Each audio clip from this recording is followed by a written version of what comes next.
हमारो खातिर गढ़ले होई है विधि ना रूप के रानी हो।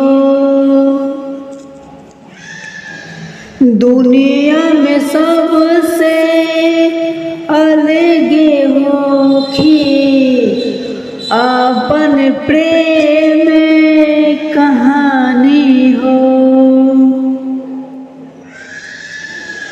मन के मंदिरिया में हमार मूर्तिया कैले दीवाना होके ऐसन सुरतिया।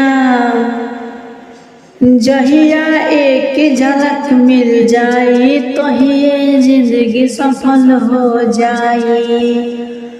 राह में निकल चलाए राही मंजिल जाने कहाँ भेटाई।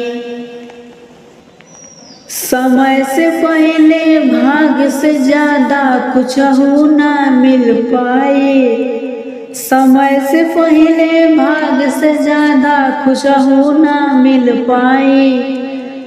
राह में निकल चलाए राही मंजिल जाने कहाँ भेटाई।